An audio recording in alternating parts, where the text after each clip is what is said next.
So take two of trying to make it under 20 minutes. So good day everybody. Today we'll be presenting the short story by Linda T. Casper titled The Transparent Sun.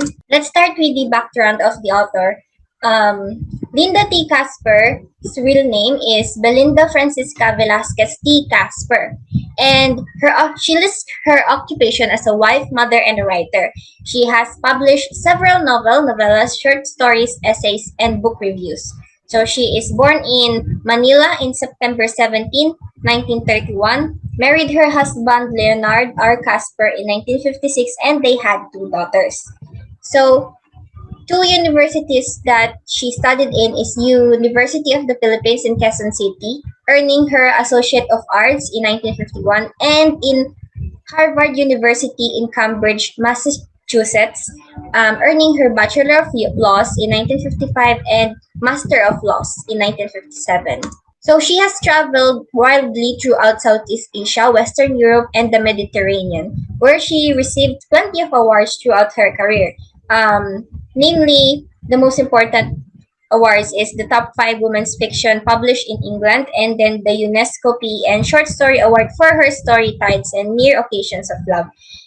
And she was also awarded by University of the Philippines Writers Club in 1973. So one of her notable lines is, if a country's history is its biography, its literature is its autobiography. So knowing this part, we will gain an insight about saan yung short story na tatalakayin natin for today. So yung writing team niya is usually circulating about the life of Filipinos in the 18th and 19th century and their struggles to defend themselves against the colonizers, specifically the Spain's oppressive colonial office, and when the Americans came as liberators, supposedly liberators, but naging territorial overlords sila, and also the native dictatorship under the late President Ferdinand Marcos. So moving on to the presentation of the text, summarizing the whole 9-page story, it all started when Don Julio and his third wife Zenaida was visited by Don Julio's cousin named Sepa. Her visit is with the purpose of redeeming a necklace, and then we learned further in the story, that Sepa visited their house a month before to pawn the necklace. But now her current visit is to get back the necklace. Now we have also learned that Sepa have been pledging the necklace for reasons that she needed the money to Don Julio and once to Gloria, who is Don Julio's first wife, who died of childbirth. Then one time, after time has passed and Don Julio remarried again, and he was not at home, Sepa came to pledge the necklace to Zenaida instead of Don Julio for a small loan for her granddaughter's tuition. Now, Zenaida offered the money and accepted the necklace, also adding that, Sepa, take your time repaying for the necklace. Now, current situation is that Don Julio was finding it hard to ask Zenaida to give the necklace back, even if he promises to exchange it for anything she asked for. But ayaw talaga ni Zenaida ibigay yung necklace kay Sepa.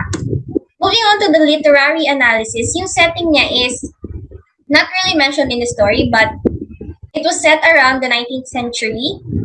Exact place is not mentioned, but if I were to guess it, it would be in a progressive region that is not far from Manila. Not in Manila, but the basis of the time is yung background ng author since she lived in the 18th century and 19th century, and yung jersey, the mentioning of the jersey na Zenaida wore.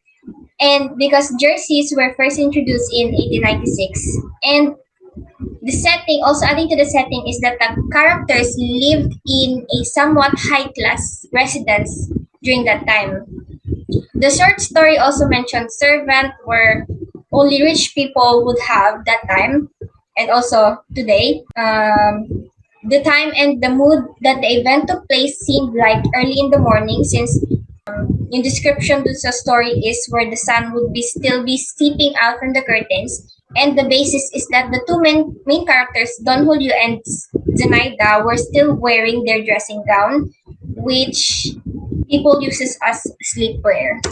Moving on to the characters, Don Julio, his presence is a major character. He played a big part from beginning to end. His position is a protagonist. I believe that Don Julio is the main character of the story. He is a very calm man, and the story follows him and his actions. Characterization is that he is a round character because he was introduced in detail and he has the three aspects: appearance, attributes, and aspirations. He is a character in his 70s, and his attributes is that his tone of speaking in the story is calm and collected.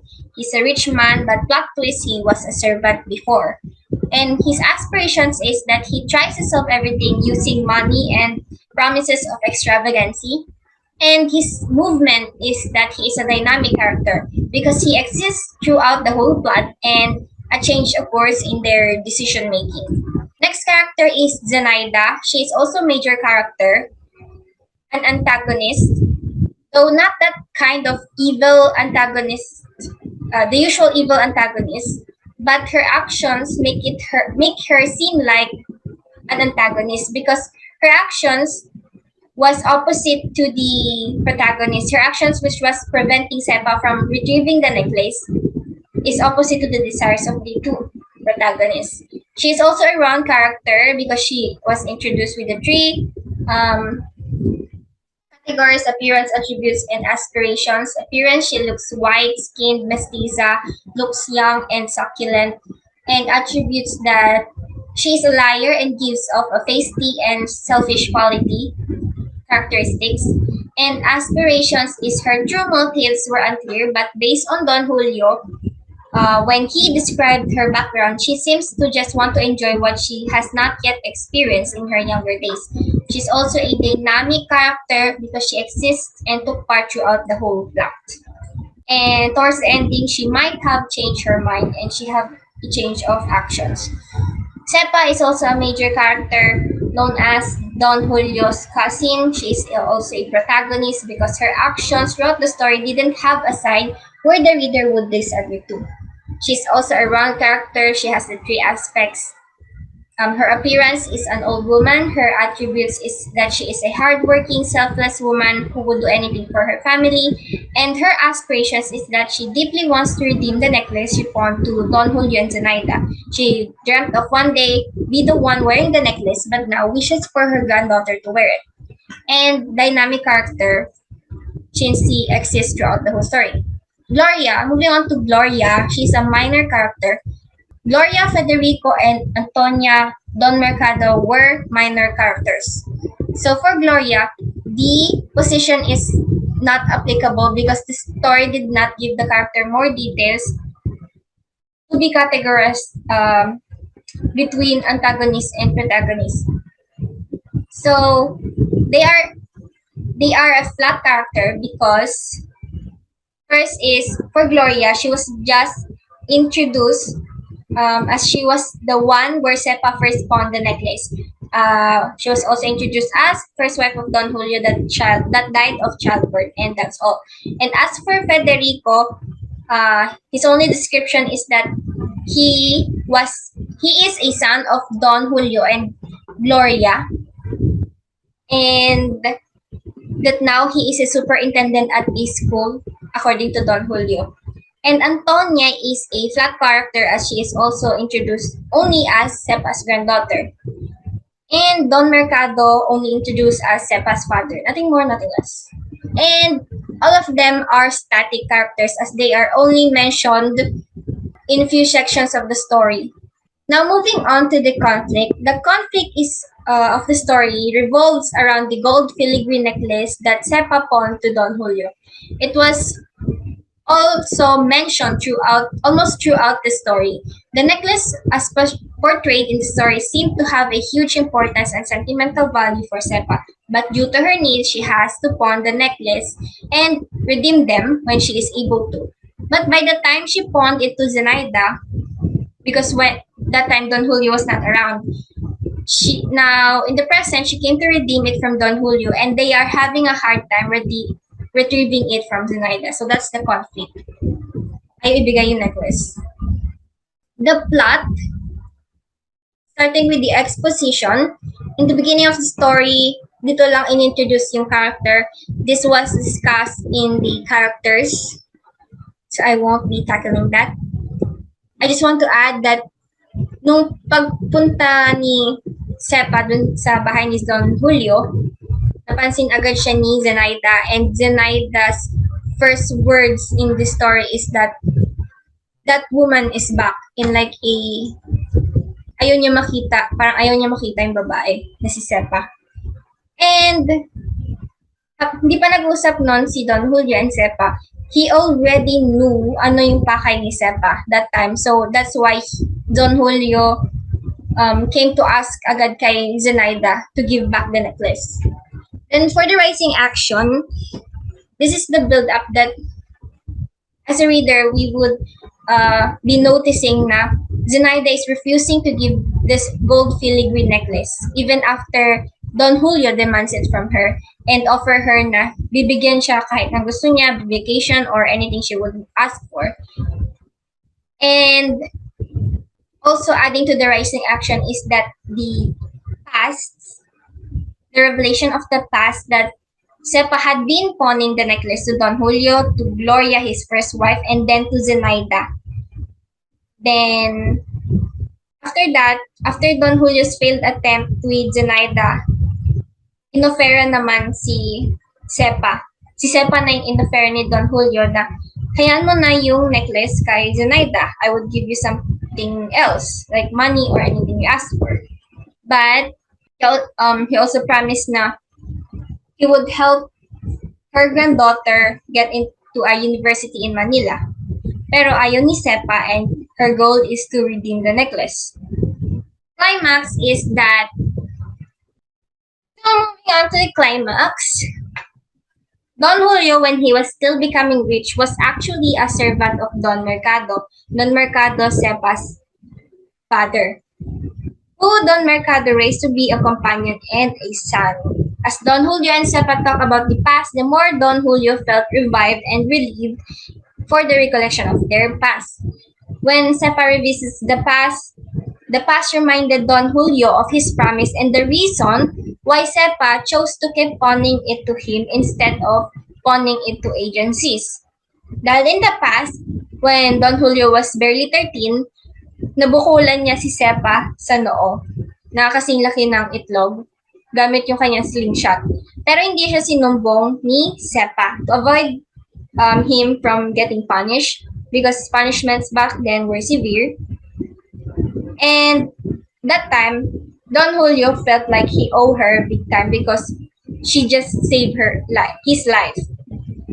He then promised to get the jewels when the jewels were being distributed to be inherited to the children, because Sepa's father and mother were distributing inheritance in the form of jewels and riches. And Don Julio bought the necklace with his first big money from Sepa's older sister and gave it to Sepa in his wedding. That's a climax. For the following action, the recollection of past made Don Julio come to a final decision. It reminded him that he is a man who sticks to his promise and he is a man of words. He then quickly shouts to demand the necklace from Zenaida. So that's the following action. He come to a final decision. For the denouement or resolution, the story didn't give us a full view of the final event because it was left to the reader to imagine. But we have learned that the reason why Sepa was so persistent having back the necklace because nung bata siya, she did not inherit the looks from her mother. That was very sought after by guys. And she dreamt of one day wearing the necklace. But when her granddaughter came along, her granddaughter inherited the beauty of Sepa's mother. Now Sepa wanted to redeem the necklace for her granddaughter. Then, final act is after Don Julio knocks on Zenaida's door after many attempts of asking her to open it, shouting na, Zenaida, please open the door and give back the necklace. He finally calmed himself and just said that Someone is here to see you. And the story was cut off waiting for Zenaida's next move. Therefore, the ending did not have a clear resolution, and the imagination is all handed to the reader to think whether Zenaida would change her mind and finally let Sepa redeem the necklace or not. So the theme of the story is the true intentions of the author was unclear to me as the ending is open-ended. So my perspective is that it revolves around sentimental value of an object and its importance can never be replaced even if offered by money.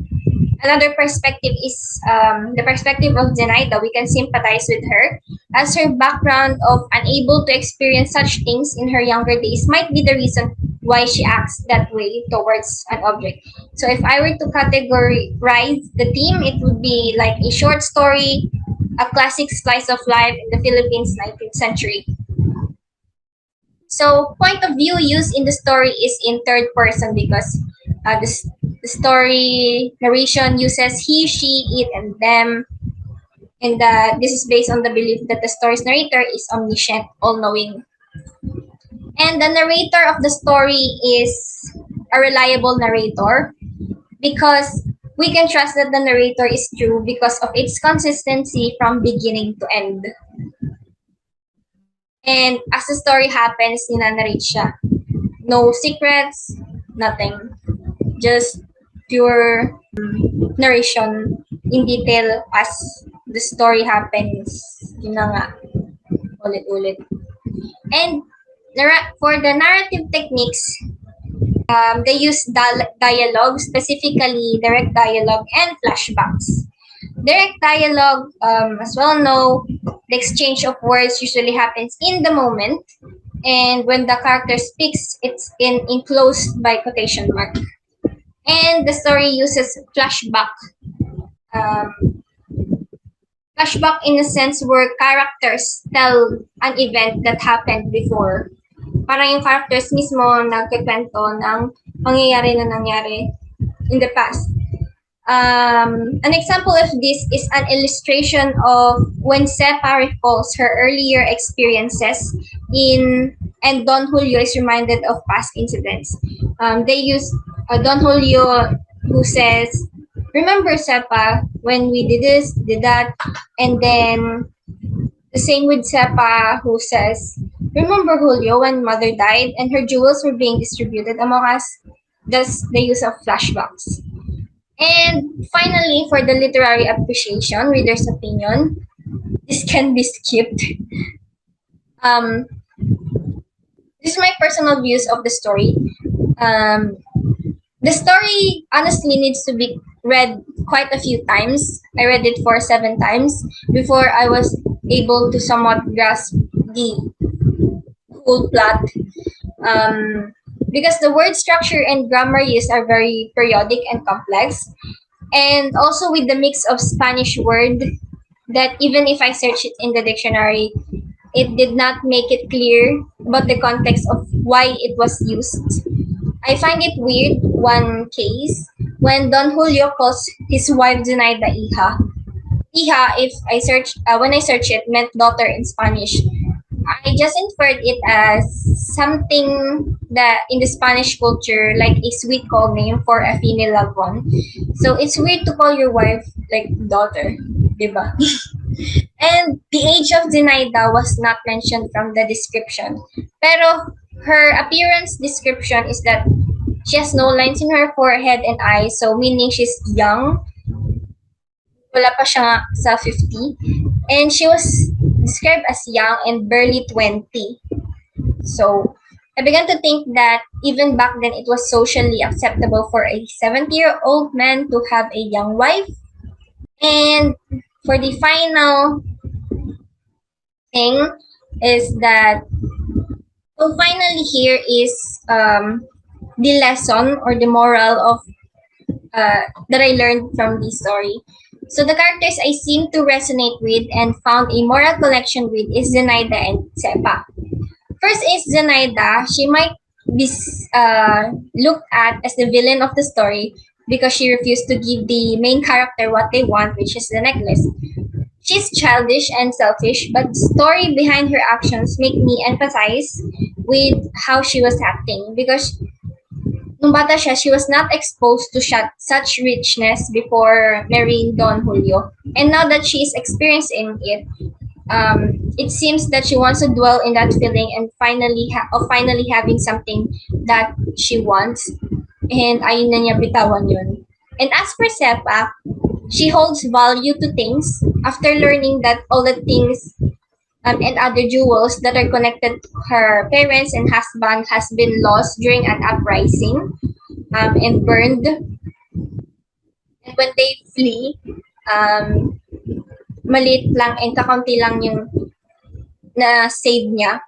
In the end, she still showed selflessness as she desired the best for her granddaughter more than for herself. Don Julio was an interesting character too. He is calm and logical and he tries to resolve the issues with promises of money, travels, or anything they would request. Pero in the end, he still showed his good quality that he is a man of his words. So that is all for the presentation of the short story, The Transparent Sun. Thank you for listening. That's all.